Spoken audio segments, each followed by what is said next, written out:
I am the official spokesperson of the Democratic Party in Libya.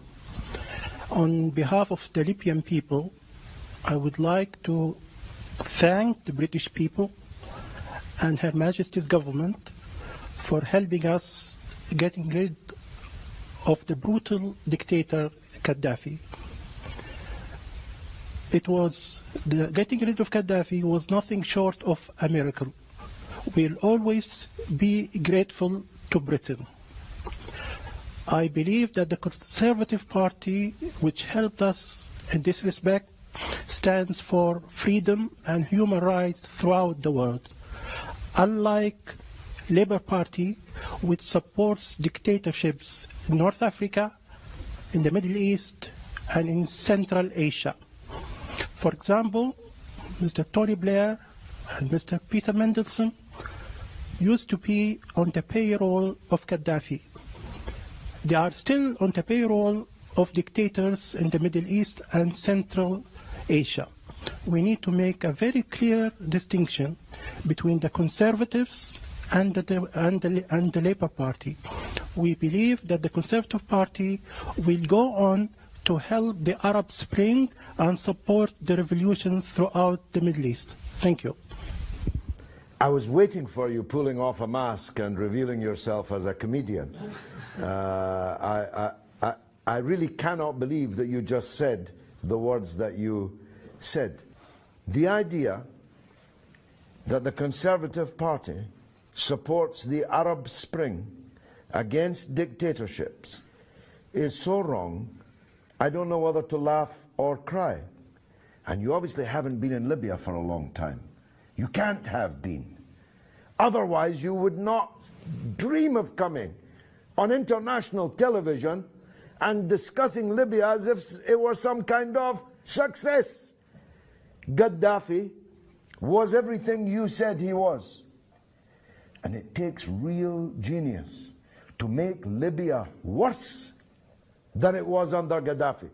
And that's what's been achieved by your friends in the Conservative Party and NATO and their allies, no doubt, in exile in London and elsewhere. Libya no longer exists. Libya is 5 Libyas, 10 Libyas, 20 Libyas, 100 Libyas, all massacring each other. The country is sailing in blood. Hundreds of thousands of refugees are jumping on boats to try and escape and drowning in the Mediterranean. Your country was bombed day and night by NATO. And now Sirte, which was bombed by the Americans when Gaddafi was in, is a self-declared part of the ISIS caliphate. Some success story. ISIS, Al-Qaeda, one brigand group after another, taking control of the airport, of the parliament, chasing out the government. How many prime ministers have you got? How many foreign ministers? It's an absolute catastrophe, Libya. And you come here in your nice suit, safe here in London, and hail it all as some kind of triumph, and you have the gall to salute the Conservative Party. Well, if the Conservative Party do to Britain what they did to Libya, then God help us. God help us. Because they destroyed your country, which no longer exists. And you, presumably on some kind of payroll, come here and take your hat off to it. Be gone. Who's next? May I respond to that? Yes, please? you can. I am on the payroll of nobody, unlike you, who used to be on the payroll of Saddam. No, I've never been on Saddam's payroll, and I don't believe you're not on a payroll. You look very prosperous. How do you earn your living?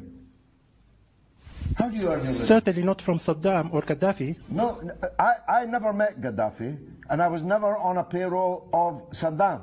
And by the way, those who claimed that I was had to pay me millions of pounds in damages. So be very careful what you say. Do sue me then. You are on a payroll. How are you earning your living? Who's paying you? The British social security. Well, you're doing very well on British Social Security. That's truly remarkable.